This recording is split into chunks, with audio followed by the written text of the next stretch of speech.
જે રીતે ઘણા બધા નિર્ણયો ખેડૂતોના હિતમાં લેવામાં આવ્યા હતા. એક બેઠક મળી હતી અને ખેડૂતોનો આક્રોશ સામે આવ્યો, પોલીસ પર પથ્થરમારો કરવામાં આવ્યો. આમાં વાત કોની સાચી માનવી? ખેડૂતોએ પથ્થરમારો કરવાની જરૂર પડી કે મતલબ શરૂઆત ક્યાંથી થઈ? એવી કઈ વાતથી આખી ઘટના આટલી ગંભીર બની? ગાડીને પથ્થરમારો કરવામાં આવ્યો, ગાડી આખી ઊંધી કરી દેવામાં આવી, દ્રશ્યો પણ આપણી સામે આવ્યા હતા. ક્યાંય એવું લાગી રહ્યું છે કે આયોજનપૂર્વકનું આખું વાતાવરણ હતું, કે એવું વાતાવરણ ક્રિએટ કરવામાં આવ્યું, ખેડૂતોને એકઠા કરવામાં આવ્યા, કે આ પ્રકારનો એક માહોલ બગાડવાની કોશિશ કરી છે?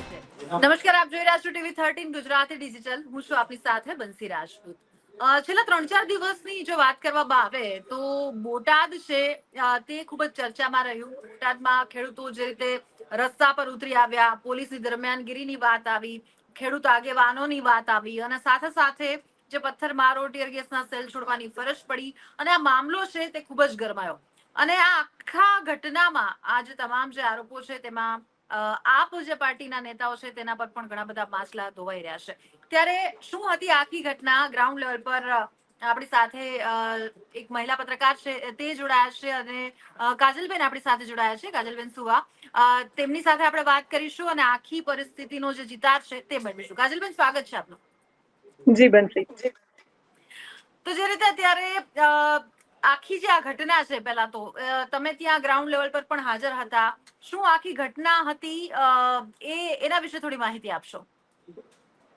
જી બંસી, અમને 10 તારીખે 10 ઓક્ટોબરે અમને ખબર પડે છે કે રાજુ કરપડા દ્વારા જે છે તે ખેડૂત આંદોલન આ કડદાને લઈને ચાલી રહ્યું છે.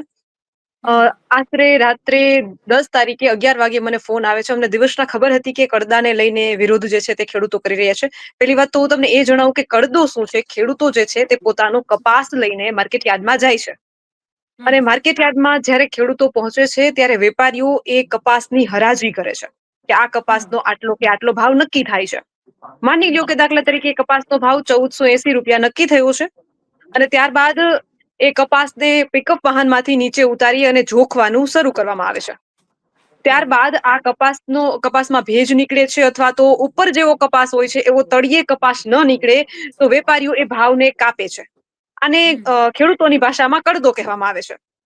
તો ખેડૂતો જે છે તે આ કડદાનો વિરોધ કરી રહ્યા છે કે આ ખેડૂતોનું શોષણ છે, આ કડદો ન થવું જોઈએ. અને સોશિયલ મીડિયામાં આ આંદોલન પહેલા 2-4 વિડીયા એવા વાયરલ થાય છે જે કડદા પ્રથાનો ખેડૂતો વિરોધ કરતા હોય એવા વિડીયા પણ સામે આવે છે. અને ધીમે ધીમે આ સોશિયલ મીડિયામાં વાયરલ થયેલા વિડીયો જે છે તે ધીમે ધીમે આંદોલનનું સ્વરૂપ પકડે છે. અને ત્યારબાદ જે છે તે ખેડૂતોના સમર્થનમાં રાજુ કરપડા આવે છે અને આંદોલન શરૂ થાય છે. જી બરાબર. એટલે એક વાત એવી પણ સામે આવી હતી કે ક્યાંક ને ક્યાંક જે રીતે ઘણા બધા નિર્ણયો ખેડૂતોના હિતમાં લેવામાં આવ્યા હતા. એક બેઠક મળી હતી. પોલીસનું કેવું એવું છે કે મંજૂરી નહોતી, તેમ છતાં ખેડૂતો મોટી સંખ્યામાં એકઠા થયા અને ખેડૂતોનો આક્રોશ સામે આવ્યો, પોલીસ પર પથ્થરમારો કરવામાં આવ્યો. આમાં વાત કોની સાચી માનવી? મેં મારી દ્રષ્ટિએ BS9ની ટીમે જે જોયું છે ત્યાં સુધીની વાત કરવામાં આવે તો અમે જ્યારે રાત્રિ દરમિયાન પહોંચ્યા હતા, 10 ઓક્ટોબરની રાત્રિ અમે લગભગ સવારે 4 વાગ્યાની આસપાસ અમે ત્યાં પહોંચ્યા હતા. ખેડૂતો એકદમ, અને અમારા પહોંચ્યા પહેલા રાજુ કરપડાની અટકાયત થઈ ચૂકી હતી, ધરપકડ થઈ ચૂકી હતી.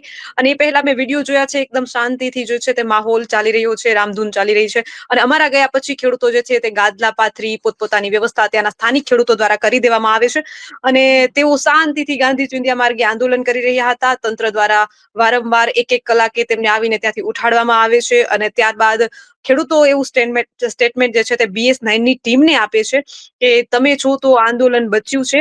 અમારી નમ્ર વિનંતી છે કે સવાર થાય ત્યાં સુધી ખેડૂતો અહીં એકઠા ન થાય ત્યાં સુધી તમે અહીંથી જતા નહીં, અને જ્યાં સુધી આંદોલન પૂર્ણ ન થાય ત્યાં સુધી તમે અહીંથી જતા નહીં. કારણ કે ખેડૂતોનું આ સ્ટેટમેન્ટ છે, તમે BS9ના વિડીયો જોયા હશે, તેમાં પણ ખેડૂતો કહે છે કે તંત્ર અમારી નથી, સરકાર અમારી નથી, અને તમે અહીં આવ્યા છો તો આંદોલન બચ્યું છે. અને ખરેખર અમે દ્રશ્યો પણ જોયા છે કે આરામથી સૂતેલા ખેડૂતોને બળજબરીપૂર્વક ઉઠાડવામાં આવે છે. આંદોલનને ક્યાંક ને ક્યાંક વેરવિખેર કરવાની કોશિશ કરવામાં આવે છે. સવારે 7 વાગ્યાની આસપાસ ગેટ બહાર મોટી સંખ્યામાં ખેડૂતો એકઠા થાય છે, પરંતુ તેમને અંદર જવા દેવામાં આવતા નથી. રાજુ કરપડાએ પહેલાથી જ કહ્યું હતું કે હું ખેડૂત મહાસભાનું આયોજન કરીશ. તંત્રને અમે જ્યારે પૂછીએ છીએ ત્યારે તંત્ર દ્વારા એવો જવાબ આપવામાં આવે છે કે કોઈ મંજૂરી સભાની જે છે તે માંગવામાં આવી, માર્કેટ યાર્ડે માંગવામાં આવી હતી નહીં. તો ત્યારબાદ રાજુ કરપડા જે છે સભાનું સ્થાન બદલી અને જે છે હળદળ ગામે આ સભાનું આયોજન થાય છે અને ઓચિંતાના ત્યાં મોટી સંખ્યામાં ખેડૂતો એકઠા થઈ જાય છે. જી, અને ત્યારબાદનું દ્રશ્ય જે આપ સૌએ જોયું તે ખૂબ દયનીય હતું. બરાબર. તમારી પણ અટકાયત કરવામાં આવી હતી, તમને પણ અટકાવવામાં આવ્યા હતા. એ આખી ઘટના શું હતી અને એ ક્યારનો સમયગાળો છે? જી, હળદળ ગામે જ્યારે આશરે 4:30 કે 5 વાગ્યાનો 11 તારીખનો સમય હતો અને હળદળ ગામે આ ઘટના બને છે. રાજુ કરપડા ઉપસ્થિત થાય છે અને અમને જાણ થાય છે કે સભાનું સ્થળ બદલી ગયું છે અને હવે રાજુ કરપડા જે છે તે હળદળ ગામે સભાનું આયોજન કરી રહ્યા છે. અમે બોટાદ હતા, BS9ની ટીમ બોટાદ હતી અને ત્યાંથી તુરંત નીકળે છે. રાજુ કરપડાની એ સભા સમયે અમે પહોંચીએ છીએ. મોટી સંખ્યામાં ત્યાં 4 ચોક જે છે હળદળ ગામનો શરૂઆતમાં જે 4 ચોક આવે છે ત્યાં 4 રસ્તા ઉપર મોટી સંખ્યામાં ખેડૂતો ઉપસ્થિત થયા હોય છે. એકદમ શાંતિથી રાજુ કરપડા જે સંબોધન કરી રહ્યા છે તેમને ખેડૂતો સાંભળી રહ્યા છે અને સ્થિતિ એટલી શાંત હતી કે ખેડૂતો રાજુ કરપડાને સાંભળવા માટે એકદમ બજારમાં રસ્તા વચ્ચે આરામથી પલાઠી વાળીને નીચે બેઠા છે. કોઈ ઘરની છત ઉપરથી આ જે છે રાજુ કરપડાનું સંબોધન સાંભળી રહ્યા છે અને ઓચિંતાનું તંત્ર ત્યાં ત્રાટકે છે અને એકદમ ભીસાભીસી શુદ્ધ ગુજરાતી ભાષામાં કહું તો કીડિયારું એકદમ પછી ખેડૂતો જે બેઠેલા ખેડૂતો હતા તે ઊભા થઈ જાય છે અને ભીસાભીસી શરૂ થાય છે. હું પાછળની શેરીમાંથી જઈ અને વિઝ્યુઅલ લેવાની કોશિશ કરું છું. ત્યારબાદ તંત્ર પર પથ્થરમારો થાય છે અને એટલી સ્થિતિ વણસી જાય છે કે પછી પોલીસ દ્વારા ટીયર ગેસ છોડવામાં આવે છે અને મારી ફરજ એ હતી કે હું ત્યાં જે હળદળ ગામે જે સ્થિતિ હતી, હું જે રિપોર્ટિંગ કરવા ગઈ હતી, મારી ફરજ એ હતી કે લોકો સુધી સત્ય પહોંચે. એટલે મેં બને ત્યાં સુધી એક કોશિશ કરી કે હળદળ ગામની એ સ્થિતિને હું ગુજરાતની જનતા સુધી, ખેડૂતો સુધી અને સત્ય શું છે તે લોકો સુધી પહોંચાડું. એના માટે હું મારા મોબાઈલથી જે છે તે વિઝ્યુઅલ લઈ રહી હતી ત્યાંની સ્થિતિ શું છે તેની. તો એવી સ્થિતિ ખરાબ હતી, ટીયર ગેસ છોડવામાં આવ્યા હતા જેના કારણે મેં મારા ચહેરા પર મારા ડ્રેસમાં જે ચુનરી હતી, દુપટ્ટો, એ દુપટ્ટો મારે ચહેરા પર બાંધવો પડે છે અને અગાસી ઉપરથી, ધાબા ઉપરથી હું એ વિઝ્યુઅલ લઈ રહી હતી. નીચેથી પોલીસ પ્રશાસન મને રોકે છે કે તમે વિઝ્યુઅલ ન લ્યો બેન. તો મારા ગળામાં આઈ કાર્ડ એટલો લાંબો હતો કે ભલે મેં ચુનરી આટલા સુધી બાંધેલી હતી છતાં મારો આઈ કાર્ડ દેખાતો હતો. તો મેં એમને આઈ કાર્ડ ઉપરથી બતાવ્યો. એ નીચે શેરીમાં હતા કે હું મીડિયામાંથી છું અને તમે મને આ રીતે ન રોકી શકો. તો એક બે પોલીસ તંત્રી તો આવી રીતે કહી અને મને ઇશારો આપી દે છે કે વાંધો નહીં. પણ તે પછી 2-4 પોલીસ આવે છે અને મને ધાબા પરથી નીચે ઉતારે છે. મહિલા પોલીસ આવે છે, મારા બંને હાથ પકડી અને મને ખેંચી અને પોલીસ વાહનમાં બેસાડવા માટે લઈ જાય છે. જેમાંથી એક મહિલા પોલીસ જે છે રોતા રોતા મને એમ કહે છે કે જ્યારે અમારા ઉપર પથ્થરમારો થઈ રહ્યો હતો ત્યારે તમે ક્યાં હતા? એ મને એમ કહે છે કે જ્યારે અમારા ઉપર પથ્થરમારો થઈ રહ્યો હતો ત્યારે તમે ક્યાં હતા? એટલે મેં એ મહિલા પોલીસને જવાબ આપ્યો કે બેન, તમારા ઉપર જે પથ્થરમારો થયો છે એને પણ અમે વિઝ્યુઅલ કેપ્ચર કર્યા છે. એવું તો નથી કે અમે એક તરફી જ બધું બતાવી રહ્યા છીએ. જો કારણ કે તમે આખી સાચા પોલીસની ગાડીને પથ્થરમારો કરવામાં આવ્યો, ગાડી આખી ઊંધી કરી દેવામાં આવી, એ દ્રશ્યો પણ આપણી સામે આવ્યા હતા. જી, એ દ્રશ્યો પણ અમે અમારા કેમેરામાં કેપ્ચર કર્યા હતા. એવું તો બિલકુલ નહોતું કે અમે લોકોની વ્યથા જ પહોંચાડી રહ્યા હતા અથવા પોલીસની જ વ્યથા લોકો સુધી પહોંચાડી. અમે તો જે ત્યાં લાઈવ દ્રશ્ય ચાલતું હતું, જે દ્રશ્ય હતું એ જ બતાવી રહ્યા હતા. પછી ક્યાંક ને ક્યાંક પોલીસ ઉપર પણ જે રીતે પથ્થરમારો થયો છે એ પણ ગંભીર બાબત છે. હું એ પણ ટાંકીશ. એવું નથી કે લોકો ઉપર જ અત્યાચાર થયો છે. શરૂઆતમાં તંત્ર ઉપર, પોલીસ ઉપર જે પથ્થરમારો થયો છે તે પણ ખૂબ ગંભીર હતો. પોલીસ મારે એ કર્મચારીઓને સમજવાની કોશિશ કરવી છે કે તમે જે રીતે કહ્યું કે ખેડૂતો એકઠા થયા હતા અને રાજુભાઈ છે એ પોતાનું સંબોધન કરી રહ્યા હતા.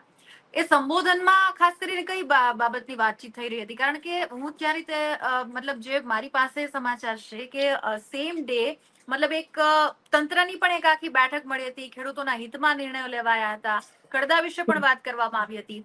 એટલે તમને ક્યાંય એવું લાગી રહ્યું છે કે આયોજન પૂર્વકનું આખું વાતાવરણ હતું, કે એવું વાતાવરણ ક્રિએટ કરવામાં આવ્યું, ખેડૂતોને એકઠા કરવામાં આવ્યા? જે પ્રકારના અત્યારે ભાજપના તમામ જે નેતાઓ પણ છે એ નિવેદન આપી રહ્યા છે કે ઇવન સમાચારોમાં પણ આવી રહ્યું છે કે ક્યાંક ને ક્યાંક આપના જે નેતાઓ છે તેમણે ખેડૂતોની ઉશ્કેરણી કરી છે, કે આ પ્રકારનો એક માહોલ બગાડવાની કોશિશ કરી છે. જી, બંસીબેન, હું વાત કરું તમને તો સર્વપ્રથમ આપણે વાત કરી કે સોશિયલ મીડિયામાં શરૂઆતથી જ કડદાને લઈને વિડિયા જે છે તે વાયરલ થયા હતા કે બોટાદ માર્કેટ યાર્ડમાં કડદો ચાલે છે અને વેપારીઓએ પણ આ વાત સ્વીકારી છે કે બોટાદ માર્કેટ યાર્ડમાં કડદો ચાલે છે. ત્યારબાદ ખેડૂતો પોતાની બે માંગ રાખે છે કે તમે મને લેખિતમાં આપો કે આ કડદા પ્રથા બંધ કરવામાં આવે છે. જો એ જ સમયે વેપારી દ્વારા આ કડદો જો એમને બંધ કરવો હતો તો એમને લેખિતમાં આપી દેવાનો શું વાંધો હતો? એ બોલીને ફરી જાય છે, લેખિતમાં નથી આપતા. ત્યારબાદ આંદોલનનું સ્વરૂપ ધારણ કરે છે અને ત્યાર પછી રાજુ કરપડાનું એમને સમર્થન મળે છે. એવું નથી કે રાજુ કરપડા દ્વારા કે કોઈ પણ પાર્ટી દ્વારા આ આંદોલન શરૂ કરવામાં આવ્યું. આ પ્રશ્ન કોઈ પાર્ટીનો છે જ નહીં બેન. આ પ્રશ્ન જે છે તે ખેડૂતોનો છે. ખેડૂતોનો પ્રશ્ન છે. મેં કાલે એટલે પણ મારા ઓલરેડી જ્યારે લાઈવ વેપારી અને ખેડૂતો વચ્ચે વાતચીતનો દોર ચાલુ રહ્યો હતો, જે મતલબ વિવાદ ચાલી રહ્યો હતો, જે લેખિતમાં આપવાની વેપારીએ ના પાડી, ત્યારબાદ રાજુભાઈની એન્ટ્રી થાય છે. જી અને રાજુભાઈ ઘણા બધા ખેડૂત આંદોલનમાં રાજુભાઈ રહ્યા જ છે. એવું નથી કે આ એક આંદોલનમાં જ છે. અને બેન, આ કોઈ પ્રશ્ન આ પાર્ટીનો હતો જ નહીં. હું એમ કહું કે કદાચ ભાજપ હોય કે કોઈ પણ પાર્ટી હોય, આ પ્રશ્ન ખેડૂતોનો હતો, પાર્ટીનો હતો જ નહીં. આ તમારો ને મારો પણ પ્રશ્ન હતો. જે લોકો ખેડૂતનું અનાજ ખાય છે, જે લોકો, એ બધા જ લોકો ખેડૂતના ઋણી છે. તો પ્રશ્ન ખેડૂતનો છે, તો આપણા સૌનું આંદોલન હતું, કોઈ પાર્ટીનું આંદોલન હતું જ નહીં. અને કોઈ પણ પાર્ટી, કોઈ પણ રાજનેતા આ ખેડૂતોને સીધું સમર્થન આપી શકતા હતા. તમે ખેડૂતના આંદોલનને ટેકો આપી શકતા હતા, એ પ્રશ્નને સોલ્વ કરી શકતા હતા. આ આંદોલન ઉગ્ર થયું જ શા માટે? કારણ કે ખેડૂતોની માંગ પૂર્ણ ન થઈ, એટલા માટે થયું ને.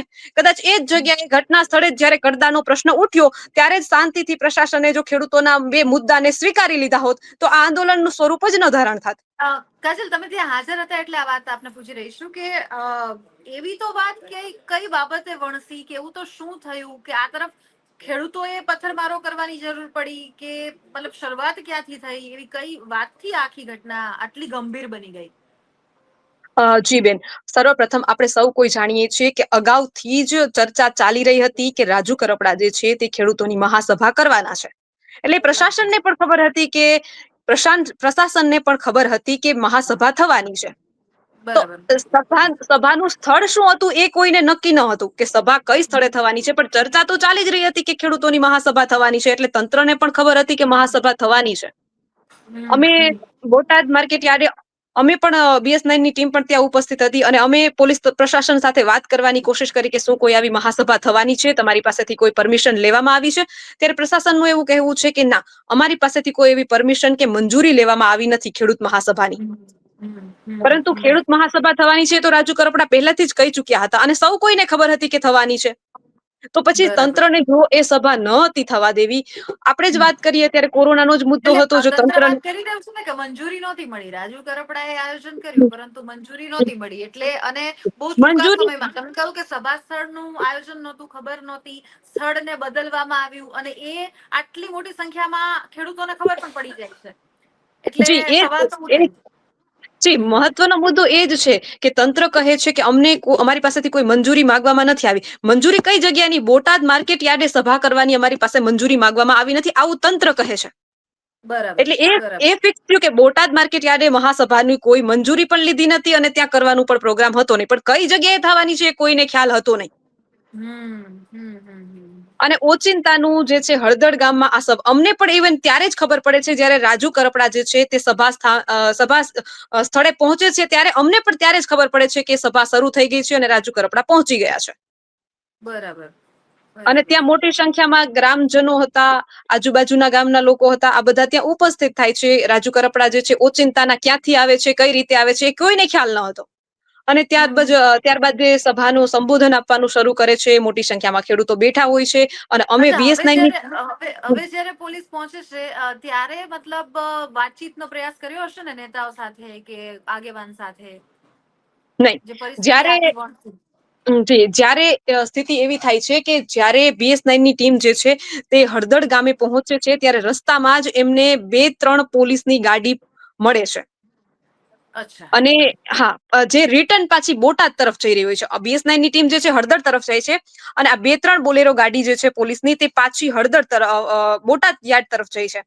રાજુ કરપડાએ પોતાનું સંબોધન પૂર્ણ કરે છે અને ત્યારબાદ જે છે ખેડૂતો પોલીસની ગાડીઓ ત્યાં પહોંચે છે અને ખેડૂતો જે બેઠા હોય શાંતિથી તે ઉભા થઈ જાય છે અને પોલીસ અને ત્યાંના સ્થાનિક લોકો અને ખેડૂતો વચ્ચે ઘર્ષણ શરૂ થાય છે. જી, બરાબર. અને ત્યારબાદ આખો જે મુદ્દો છે પ્રકાશમાં આવ્યો કે સામસામે મતલબ આ તરફથી પથ્થરમારો કરવામાં આવ્યો અને પોલીસે પોતાની જે કાર્યવાહી છે તે હાથ ધરવામાં આવી. બીજી કોઈ ટિપ્પણી, કોઈ વાત તમે તમારા તરફથી આ આખો જે મુદ્દો છે એઝ અ રિપોર્ટર તમે કોઈ ટાંકવા માંગો છો ખરા કે જે ધ્યાનમાં પ્રકાશમાં આવી જરૂરી છે? જી, એક ખાસ મુદ્દો જે રીતે મારી સાથે જે થયું, ઘણા બધા લોકોએ આ વાતની પણ નોંધ લીધી છે અને ક્યાંક ને ક્યાંક હું બંને તરફથી વાત કરીશ અને સત્ય કહેવું એ મારી ફરજ છે. તો આમાં પ્રશાસન ઉપર પણ જે પથ્થરમારો થયો હતો તે પણ ગંભીર છે અને વળતો જવાબ જે પ્રશાસને આપ્યો છે એ પણ ખૂબ ગંભીર છે, કારણ કે અમે ત્યાં લાઈવ જોયેલું છે. જે સ્થિતિ જે છે તે મેં લાઈવ જોયેલી છે. મારા બંને મોબાઈલ ઝૂંટવી લેવામાં આવે છે, આ મોબાઈલના વિડીયો તમામ ડિલીટ કરી દેવામાં આવે છે અને સત્ય જે છે એ ક્યારેય છુપાતું નથી. એટલે મારા મોબાઈલમાંથી વિડીયો ડિલીટ થયા છે, પણ ત્યાંના સ્થાનિકો, અન્ય પત્રકારો, એ તમામના મોબાઈલમાં એ વિડીયો હતા, એ કેપ્ચર થયેલા વિઝ્યુઅલ હતા. એ સૌ કોઈ દેશ, દુનિયા અને ગુજરાતની સામે, એ ખેડૂતોની સામે એ દ્રશ્યો આવ્યા જ છે. એટલે આ સ્થિતિ એક ગંભીર હતી અને પ્રશાસને જે વળતો જવાબ આપ્યો, પછી બીજા દિવસે અમારી ફરજ હતી કે સત્ય શું હતું એ લોકો સુધી પહોંચાડીએ. એટલે બીજા દિવસે પણ BS9 ની ટીમ ત્યાં પહોંચે છે. રાત્રે આ ઘટના બની ગઈ છે 6-7 વાગ્યાથી 8 વાગ્યાની વચ્ચે, અને બીજા દિવસે સવારે પણ અમે તે હળદળ ગામે જઈએ છીએ અને લોકો સાથે વાત કરવાની કોશિશ કરીએ છીએ. ત્યારે મને કહેતા એ વાતનું ખૂબ દુઃખ થાય છે કે ત્યાંના સ્થાનિકોનું એવું કહેવું છે કે બેન, સ્થિતિ એવી હતી કે અમારા ઘરમાં ઘૂસી અને સાઈન કરવાના બહાને અમારા ઘરના પુરુષોને ઉઠાવીને લઈ જવામાં આવ્યા છે. હવે સ્થિતિ બધી કાબુમાં આવી ગઈ હતી, બધું શાંત થઈ ગયું હતું, તો પછી એવું શું હતું કે તમારે બધાઈને ધરાર ઉઠાવી અને પોલીસ વાનમાં ભરીને લઈ જવા પડે છે. એક આ બાબત પણ વિચારવા જેવી છે. ત્યાંના લોકો ઉપર જે લાઠીચાર્જ થયો છે, અને એક કેસ મેં એવો પણ સાંભળ્યું છે કે 17 વર્ષના છોકરા ઉપર જે રીતના થયું છે, એની હાલત ખૂબ ગંભીર છે. તો આ એક પ્રશાસન ઉપર પણ વિચારવા જેવી બાબત છે. અને ત્યાંના સ્થાનિકો, નો ડાઉટ કે સર્વપ્રથમ પોલીસ તંત્ર ઉપર પથ્થરમારો થયો હતો અને વળતો બિલકુલ. જવાબ એટલે હતો, એ કાયદો પરંતુ એ ગમે ખૂબ વાતચીત ગંભીર હોય, હતો. માંગણી હોય, પરંતુ હમ. કાયદો તો કોઈ પણ નાગરિક પોતાના હાથમાં ના લઈ શકે, કે કોઈ પણ ટોળું પોતાના હાથમાં ના લઈ શકે. જી જી. હમ. બિલકુલ, પણ આપની વાત આગળ. હા. જી, પણ વાત એ છે બેન કે એટલો વળતો પોલીસ પ્રશાસન જો ઈચ્છત તો એ શાંતિથી એ સ્થિતિને કાબુમાં લઈ શકતી હતી, અને સ્થિતિ કાબુમાં આવી ગયા પછી પણ તમે લોકોના ઘરના દરવાજા તોડી અને એના પુરુષો ઘરમાં જે આરામથી, એક કેસ તો એવો છે, તમે BS9 ના વિડીયો જોયા હશે તો તમને ખબર હશે કે 3 દિવસથી એક બીમાર વ્યક્તિ ઘરમાં સૂતો હતો, એમ આરામથી એમનો દરવાજો ખખડાવવામાં આવે છે, ભાઈ ખોલે છે, એ 3 દિવસથી બીમાર છે, કહે છે કે હું સૂતો છું, મારું ઘર જોઈ લ્યો, અંદર કોઈ છે નહીં, છતાં એ ભાઈને પણ મારવામાં આવે છે. ભાઈ પોતાના હાથ પર લાગેલા ઘાવ પણ અમને બતાવે છે. તો આ કઈ હદ સુધી યોગ્ય છે બેન?